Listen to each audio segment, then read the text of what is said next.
So thank you for the introduction. As you mentioned, I'm a PhD student. I'm going into, so I'm in my fourth year now, and most of my research has been about this dilemma in Bayesian chronology construction that I'm going to talk about.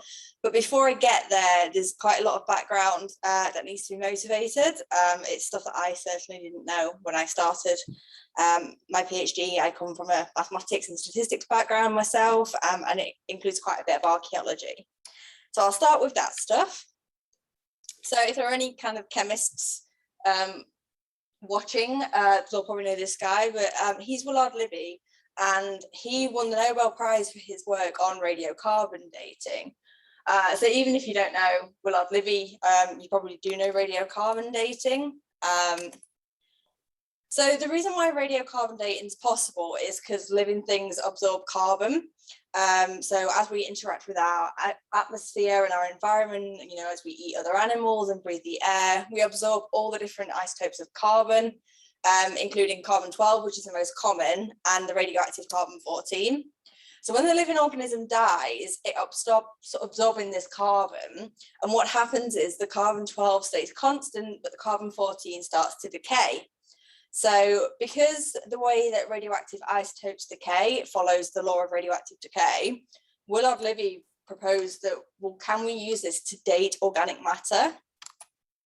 So this is the law of radioactive decay kind of related to radiocarbon dating. So N is the proportion of carbon-14 to carbon-12 kind of now. So by now, this means when you're at excavation, you've taken the sample, you'd see how much carbon-14 there is relative to carbon-12. And the proportion of carbon-14 relative to carbon-12 at death is your N0. And then lambda is your decay constant. This is just related to your half-life, and each radioactive element has a distinct half-life. So because Willard Libby knew that you could get all three of these values, assuming that the levels and proportion of carbon-14 to carbon-12 are constant over time, he realized that you could just rearrange this equation and get the time since death, and so you can date your sample. So this is really important for archaeologists because they sample a lot of organic matter when they're excavating. So examples of this are wood in tools, animal bones, human bones, charcoal's another one, and grains and things. So, they had really grain heavy diets in historic periods, and so we find a lot of them. I say we have done a grand total of 2 excavations, but archaeologists do find these things. So they were able to date all of these things using this method. So it's kind of not surprising that he won the Nobel Prize for this in 1960. It was a really kind of big discovery. But the important thing is that to calculate this N0, as I said before, Libby assumed that this proportion of carbon-14 to carbon-12 is constant over time. Now, what's really handy is we have some samples that are organic with known dates. And so in the 50s and 60s, they started testing some of these, and it became clear that actually this level can't be constant because they were getting dates that weren't quite matching up to the calendar ages that you would expect. So if radiocarbon dating is going to be useful, they realized that you needed a calibration curve. And this is where the statistics starts to come into radiocarbon dating, which initially seems like quite a physics problem. So something really cool about trees is that you can use the rings within the trees to date them. They kind of quite consistently add a ring per year because of the way the growth rate of the trees changes over the seasons. And this is called dendrochronology. So what we can do is we can date a tree sample using dendrochronology and using a radiocarbon dating, and you get these data pairs.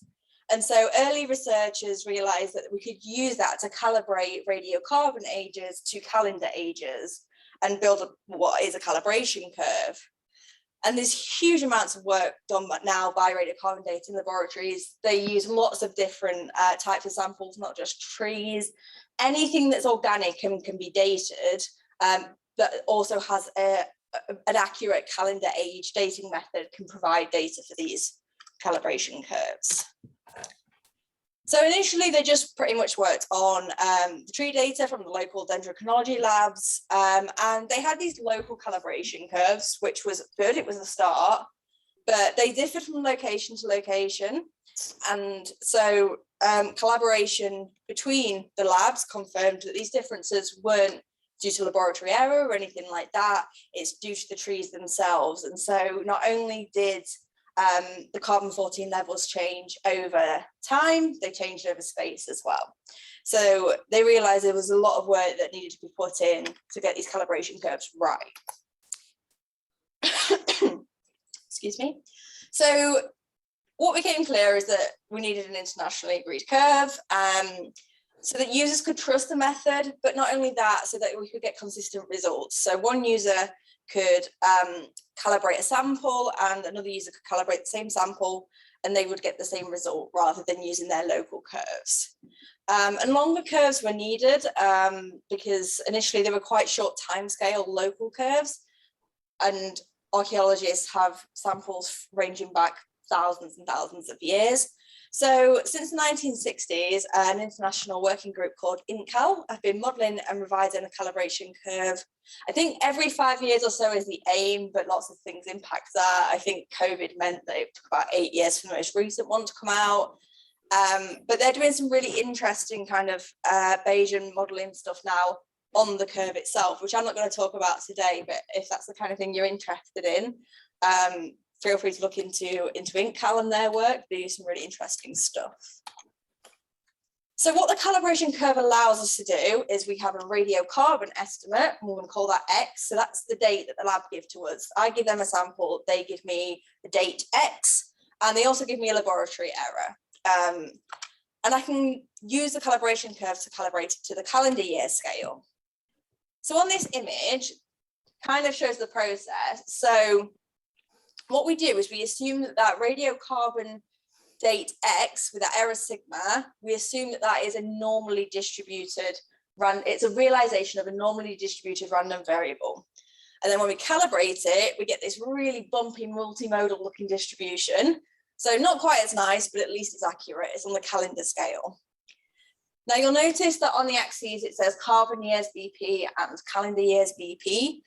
This is because on both the radiocarbon scale and the calendar year scale, dates are measured in before present, where present is 1950. And this is just so there is a kind of fixed point in time in which we work back from.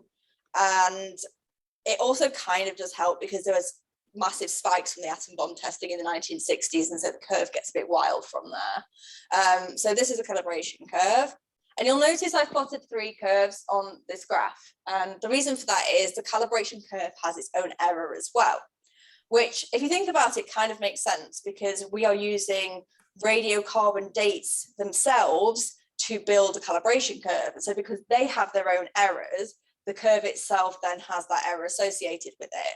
So we denote the calibration curve by mu, and it has its error delta. Okay, so just to kind of summarize that bit of the process, you get a radiocarbon data estimate, X plus or minus sigma, and that is what we want to use to estimate the true calendar date theta of the sample. So X is on the radiocarbon scale and theta is on the calendar scale. We use a calibration curve with its error to give us an estimate for theta on the calendar scale. But archaeologists also have this wealth of prior information. So as they're excavating, they can infer information about the dates that they're trying to estimate by the order in which they find their samples in the ground. So the way that things are deposited, as long as the site hasn't been disturbed, is that the older things are at the bottom and then layers build up and the younger things are at the top.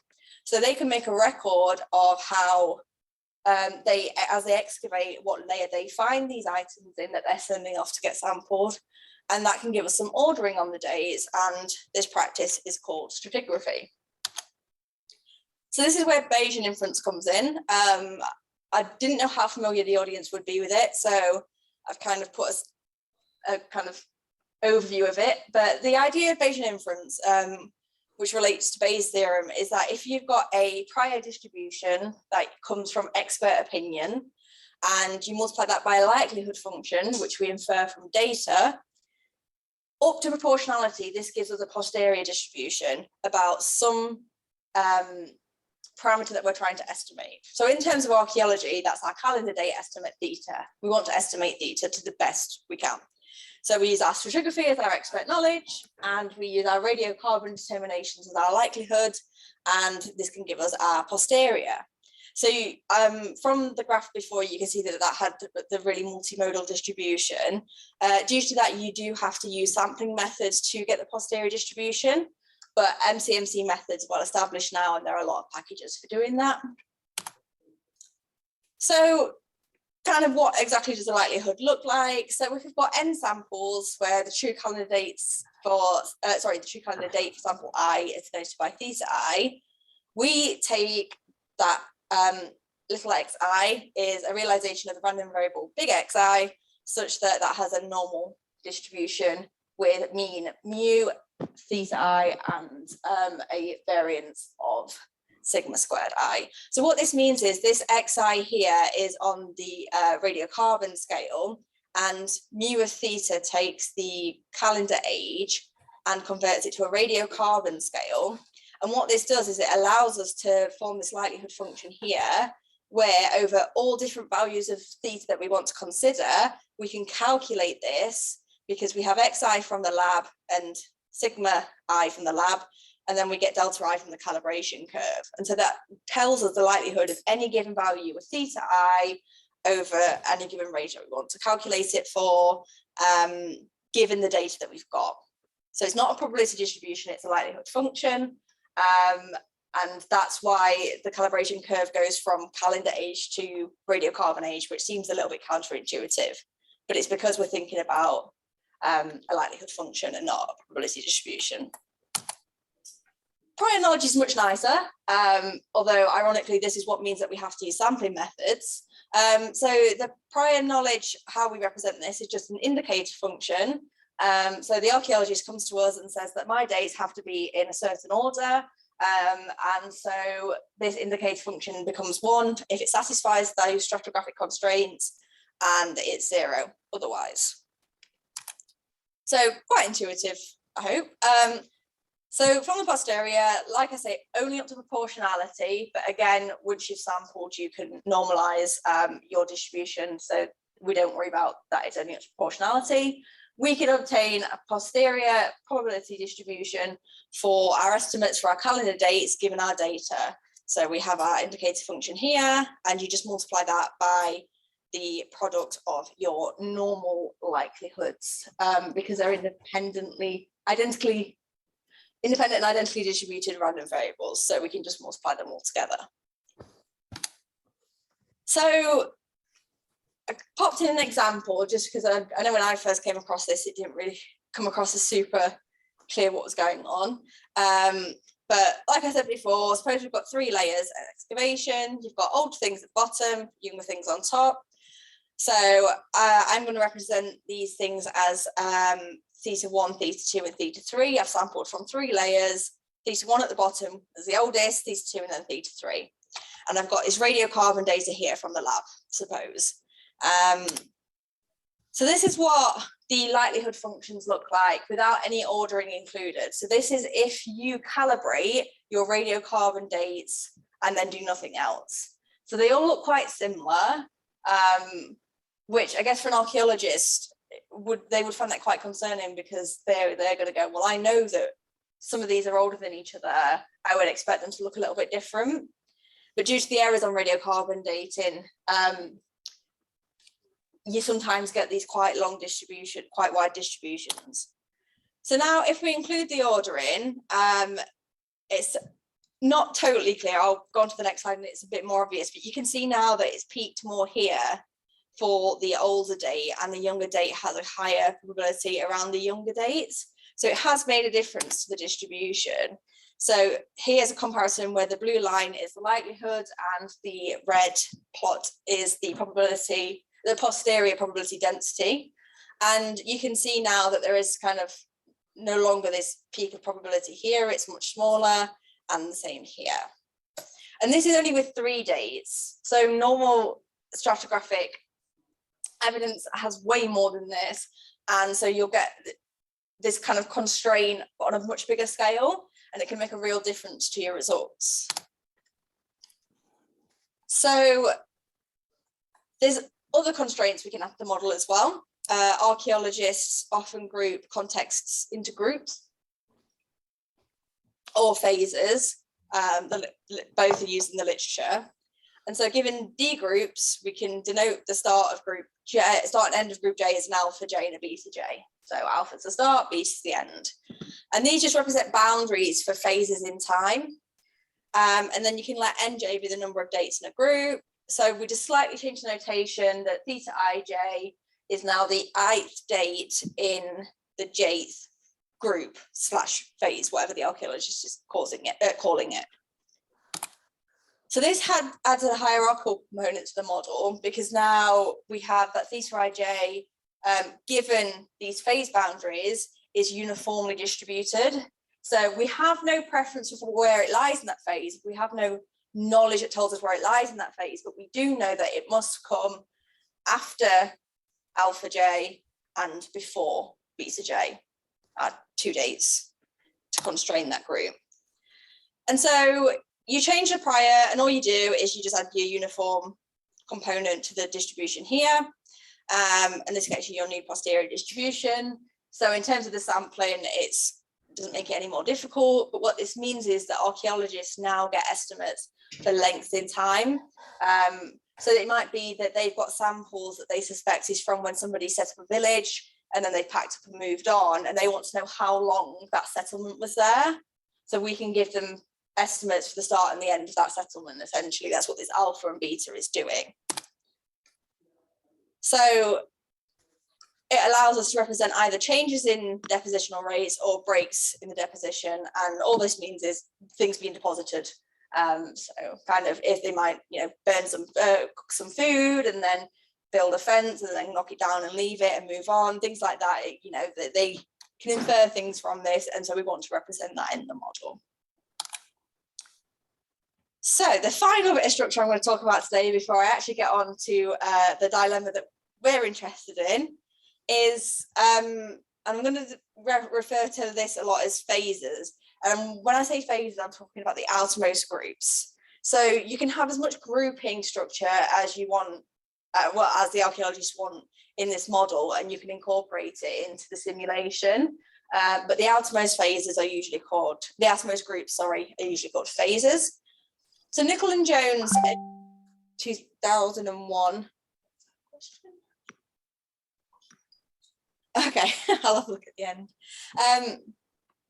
So Nicol and Jones realised that although the previous model that I've been discussing, which was established by Buck et al. In 1996, works really well for estimating theta, so that's the calendar dates of the samples, what it does is it has an adverse effect on the estimates for the phase boundaries, and in particular for the very youngest phase boundary and the very oldest phase boundary. So the alpha of the oldest phase and the beta of the youngest phase. And so that in turn affects our estimate for the span of the overall chronology and individual phases as well. So we normally take our prior distribution for alpha beta to be equal to 1, which is, it's a non-informative prior, and also an improper one because it doesn't actually integrate to 1. But we have no knowledge about it at all. All we know is that we think that it constrains certain samples that we found. So let alpha D and beta naught represent the very oldest and very youngest phase boundaries respectively. So the span of the chronology, if you let that be S, is just alpha D take away beta naught. So it's your very oldest date and your youngest date for the whole chronology that the archaeologist is looking at. And then R can be the span of all plausible dates. So it sounds like these should be pretty much the same thing, but an archaeologist will have some information that they might go, well, I know this is definitely younger than the Iron Age, but then I don't know anything else. So it would be kind of between 0 and the date that's the start of the Iron Age. That I'm afraid I don't know because I'm not a historian. But so they'll have a kind of wider berth of constraint that they can say. And if they don't have that, that's fine. You just take it to be from 0 to 50,000, which is the entire length of the calibration curve. So there's a nice derivation in Nichols and Jones, which for time I'm not going to go through today, but they found that the marginal posterior for S, so for this phase, the length of the whole chronology, was proportional to R minus S over S to the n minus 1, and where m is the number of phase parameters. So actually number of alpha and betas. And what this meant was that kind of accidentally we'd introduced a favor of spans of around 2s over s by a factor of 30, so quite a lot, which is not what Bayesian chronologists wanted to do, because we have no information about the span. We kind of want that to also be uniform in the sense that we favor nothing. So to counteract this preference for larger phase lengths, Nichols and Jones proposed that you introduce that instead of it being that P of alpha and beta is 1, you take it to be the inverse of the P of S. And by doing this, you don't affect your marginal posterior estimates for your calendar dates, but you do remove this effect of this kind of stretching of the upper and lower phase boundaries and kind of squeeze them a bit together. So an example of this is for the Shagga River mouth in New Zealand, where for the oldest phase boundary, if you don't introduce this kind of squeezing, as I call it, you get this as your posterior distribution for your alpha D. Whereas if you introduce this new this new P of alpha distribution, you can see that it goes from being kind of around 700 to 900 to being more around 600 to 700. And what's important is you notice it truncates here. That's because that's the upper boundary that the archaeologist gave us. So they know that it can't be any older than this. So it actually would have tailed off for quite a long while. Whereas this gives better estimates. And I've actually tried this with simulated data, and it does seem to work better for the simulated data. So the theory and simulations seem to back it up, but obviously it's hard to tell with observations because there's no way of truly knowing if archaeology is ever correct. And you can see here, this is modeling S. So that was the actual phase length, the length of the whole chronology. And the top one here is when you have for P of alpha and beta being 1. And down here, when we introduce this squeezing model. So you can see that it favors kind of shorter phase lengths quite significantly by a couple of hundred of years, which if you think about with archaeologists, that's quite important because that could be the whole reign of a king or anything like that. So it's really important to get these models correct. So what else? So these things are not so widely used, but as a community, these are other extensions that we have. So there's a range of deposition models. So rather than assuming that between alpha and beta, it's uniform, some people try to use trapezium models. So there's a kind of gradual kind of colonization, I guess, of a certain place, and then a time of lots and lots of people being there, and then people gradually move away. Lots of different kind of distributions that they've considered.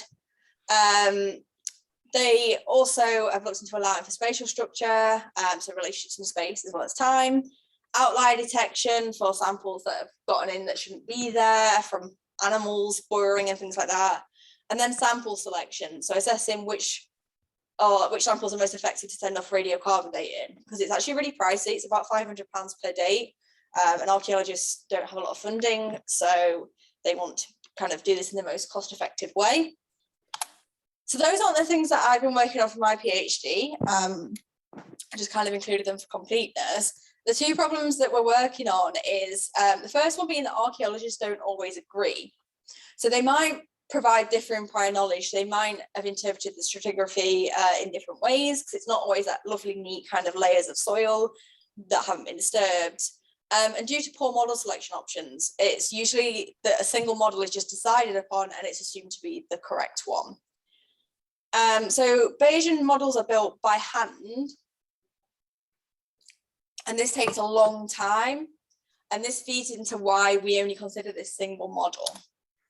So here's a picture of Alex Baylis, who is the kind of top dog of Bayesian chronology construction.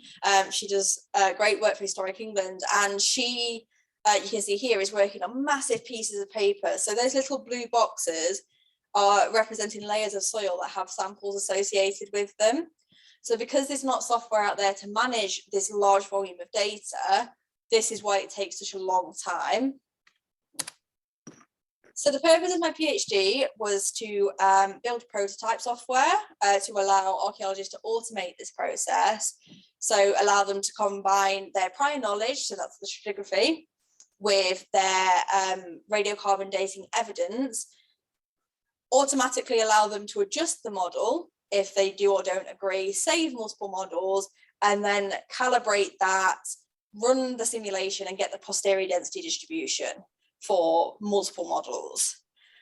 And it's thanks to Tom Dye that my work's come about, because he first started this in 2015 when he actually wrote software that took site diagrams like the one you've seen on the previous slide here and converted them to directed acyclic graphs, so mathematical graphs made up of nodes and edges, showing proof of concept that chronology construction can be automated. So there are loads of packages out there for managing mathematical graphs.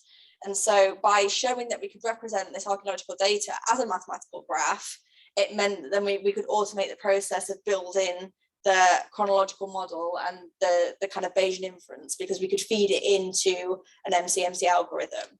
So from Tom's proof of concept, I've gone on to build the prototype software. And by automating this process, because it's not so slow to build a single model, it allows us to build multiple models instead. So why do we want to build multiple models? Here's an example of a single phase, which they've labeled 1332 plus. So you've got your start of the phase and the end of the phase here, and then you've got all these different samples. So you've got 5 samples here. And this is from a real site called Çatalhöyük in Turkey that people have been working on for decades now. Now, one of the experts said that this was the correct model. The other expert disagreed. They thought that these 4 samples here, so 29, 33, 32, and 30, could potentially be residual.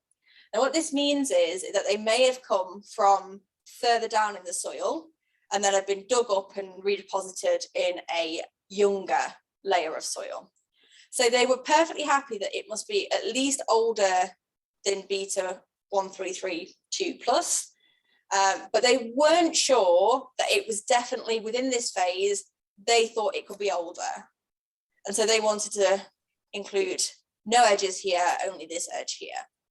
And so, as you can imagine, the probability distributions for these now are not as constrained because they don't have this alpha parameter constraining them. Now, that doesn't seem like too much effort to build, and kind of why to go through the whole process of automating, but it's kind of a blurry picture, but that's more like the kind of things that you're going to be looking to build a chronology for. And all of these are being, we want to find out date estimates for. So there could be hundreds of different models that we might want to consider based on expert opinion and based on what was found on site. So we now have this prototype software to build the models. And so for one site, you can get loads of different models and likelihoods based on what the experts tell us. And part of my final year is going to be looking into how we potentially might want to build families of these graphs that represent the chronologies, and whether there's kind of groupings that we can look into. But I can't really say much about that because I've not gotten to that yet. But what we do want to think about is, how do we decide which ones to compute posteriors for, and what should we do with the results that we get? So there are some choices, which I'm going to talk about to kind of round off the talk. So sensitivity or robustness analysis. I've not actually discussed this with archaeologists myself, so this is from Caitlin Book, who is my supervisor and has also given a talk very similar to this a few years back. But I trust that she is correct in saying that it's routinely recommended by those who develop Bayesian methods for chronology construction.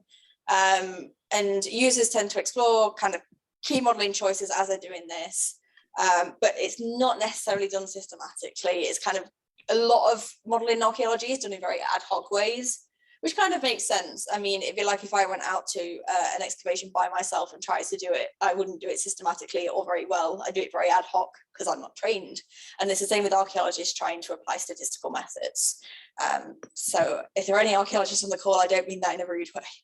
And there are a large number of complex models. And so how can we really do this reliably? It's a difficult thing. Very commonly, something called agreement indices are used. So there's a calibration software called OxCal run by the University of Oxford. And they say themselves that they're pseudo Bayes factors. It basically comes, they compare likelihoods from the data samples with posteriors for a range of models. And basically there's a certain threshold for the agreement between the likelihood and the posterior, and if it's above a certain threshold, then it's seen as acceptable, so long as the archaeology also supports it. So it can seem a little bit arbitrary, but a lot of people are used to working with things like, you know, t-values and p-values and these hypothesis tests. So for those who aren't familiar with Bayesian methods, this could be a nice method, and I think that's probably why they've gone ahead and used it so far. It feels a bit more comfortable. Some people do model averaging. I really don't like this method. They kind of average over all the models that are being considered, but we don't actually know if we've got the true model in our collection of models. And actually, you're not going to have the true model because you can never excavate everything. You'll always excavate a certain portion, so you'll have an incomplete archaeological record. And often people go back and work on sites. A few years back when I worked on a site that was first started in the 50s, and then we kind of excavated a different portion. And so then that can lead to, you know, revised models later on. And even then you still won't have the true model because archaeological data and excavation is just very messy. So yeah, model averaging just seems like a very poor choice, in my opinion. So this leads me on to posterior belief assessment, just to finish. So this is work by Daniel Williamson and Michael Goldstein.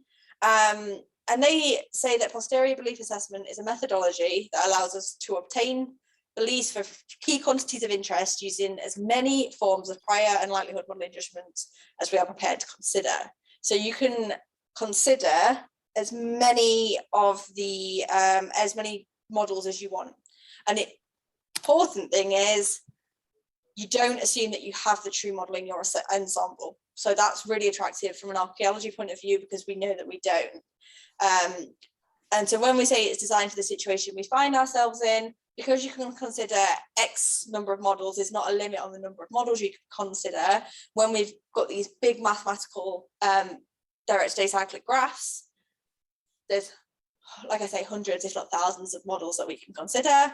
And so this seems quite attractive for that. They've shown it can work on ocean, I think it was ocean sediment modeling, which is a similar hierarchical model to what we work with, albeit far more complex. So it was quite reassuring that they used such a complex model and it worked. The cons is you do focus on a kind of limited number of quantities, and we're not so sure that moving chronological modelers away from looking at kind of all the parameters of their model to where they have to focus on key parameters or drive quantities, we're not sure how well that's going to go down, or how they're going to see the merit in that. And so that's kind of what I'm looking into for the next year, is looking into how to use posterior belief assessment on archaeological models. Is it possible, and is it sensible? Yeah, so thank you. Let me know if you have any feedback, any ideas on model selection for these large complex models. And if you have any questions, you can ask me now or contact me on that email. Yeah, thank you.